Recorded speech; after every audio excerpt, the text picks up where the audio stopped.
So you're saying that the big tariffs on things like smartphones and laptops, iPhones, all those iPhones built in China, that those tariffs are temporarily off, but they're going to be coming right back on in another form in a month or so? Or what are you saying? Correct. That's right. That's right. Semiconductors and pharmaceuticals will have a tariff model in order to encourage them to reshore, to be built in America. We need our medicines and we need semiconductors and our electronics to be built in America. We can't be beholden and rely upon foreign countries for fundamental things that we need. We can't be relying on China for fundamental things that we need. Our medicines and our semiconductors need to be built in America. Donald Trump is on it. He's calling that out. So you should understand these are included in the semiconductor tariffs that are coming and the pharmaceuticals are coming. Those two areas are coming in the next month or two. So this is not like a permanent sort of exemption. He's just clarifying that these are not available to be negotiated away by countries. These are things that are national security that we need to be made in America. It would be difficult for a Trump administration official to screw up worse on television today than Howard Lutnick. So here's the quick rundown. Trump imposes reciprocal tariffs, and clowns like Commerce Secretary Howard Lutnick get trotted out to say that this is the art of the deal and things are going exactly according to plan. And of course, our markets and everybody else's markets tank. Then Trump decides to cave to try and stem the bleeding as there's this mass sell-off of American bonds by exempting certain advanced electronics manufacturing products from China. Why? Because we don't have the capacity to produce or manufacture those things, at least not overnight, and it would have completely gutted our economy even further to let them stay in place. So maybe, just maybe, things would stabilize just a little bit. Not so much, because yet again, the White House decides to trot out Howard Lutnick today onto national television, and, well, you'll likely see tomorrow why that wasn't such a great idea. In other words, any momentary reprieve that the market felt on Friday will almost certainly disappear now on Monday. Why? Because every single day we undergo this interminable back and forth, up and down seesaw of imposing tariffs and removing tariffs, and imposing tariffs and removing tariffs. And let's be clear. Even if the market levels out, which there's no indication of happening right now, as we very clearly are in correction territory, even if it levels out though, just the fact that there is so much volatility means that no one is going to invest in the United States, which is purportedly the entire goal of the Trump administration. Let me put a tweet up on the screen from what the last week alone looked like.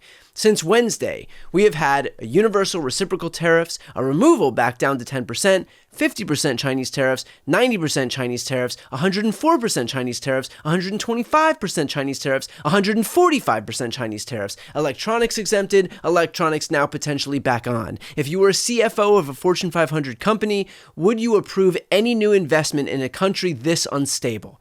And that is exactly the right question. Is this the kind of environment that you would want to invest in, where you don't know if you're going to pay 0% tariffs or 145% tariffs, where the president has full power because the legislative branch is a bunch of spineless sycophants who've contracted every ounce of their autonomy over to the executive branch, where the guy in charge is looking first and foremost for displays of public loyalty and servility? I mean, think about which companies are being exempted from Trump's sweeping punishment edicts. The law firms that have pledged more than $1 billion in pro bono legal work for him, companies like Apple, whose owner donated $1 million to his inaugural fund. Don't you see what this is? This isn't some healthy, democratic, capitalist system. This is crony capitalism. This is you get to operate only if you give me something of political or financial or personal value, and everybody else, screw them. This is a system where if you want anything, you have to petition the king. That is the system that Donald Trump is putting into place. So ask yourself, if you're a small business owner who perhaps doesn't have $1 million to surrender to the deity, is this really the environment you feel would be good for business? In fact, he's not even hiding it. This is what Donald Trump said when asked outright if and how he would consider exempting companies from his tariffs. Yeah, go ahead, please. Sir, would you consider exempting some U.S. companies, maybe some larger companies who have been hit hard in the markets the last few days during this 90 days? As time goes by, we're going to take a look at it. There are some that have been hard. There are some that, by the nature of the company, get hit a little bit harder, and we'll take a look at that, yeah. How will you determine the next 90 days? Just instinctively, more than anything else. I mean, you almost can't take a pencil to paper.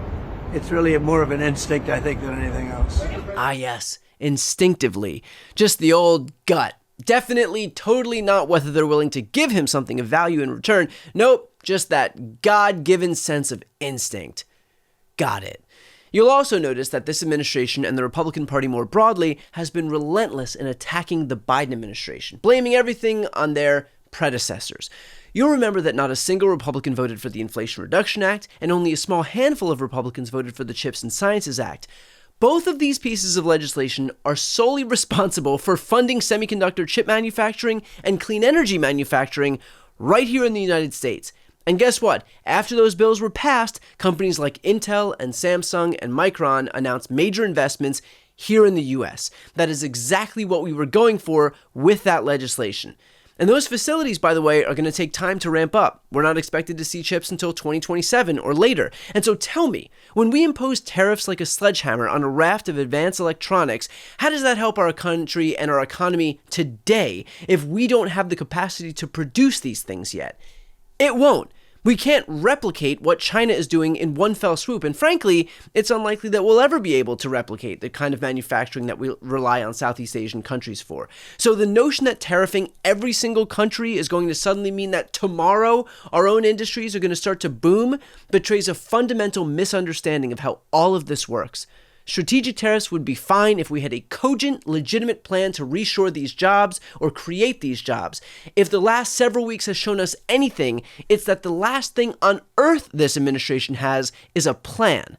Which, by the way, makes these Republicans trashing the Biden administration all the more ridiculous. The Biden administration oversaw the strongest economy in the world, the highest stock market, the lowest unemployment rate in half a century, and the most jobs added ever, all while adding a staggering 800,000 manufacturing jobs, which is to say nothing, by the way, of those clean energy manufacturing jobs that I was just referencing.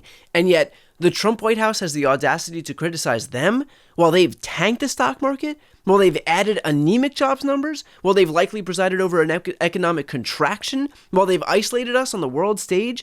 At some point, Americans will learn from history that every time a Republican leaves office, we are consumed by a recession. George H.W. Bush landed us in one. Bill Clinton had to clean up his mess. George W. Bush landed us in one. Barack Obama had to clean up his mess. Trump landed us in one during his first term. Biden had to clean up his mess. And lo and behold, here we are yet again, watching a Republican president destroy a thriving economy that he inherited, all for absolutely no reason. Had the guy quite literally done nothing, we would be in better shape than we are right now.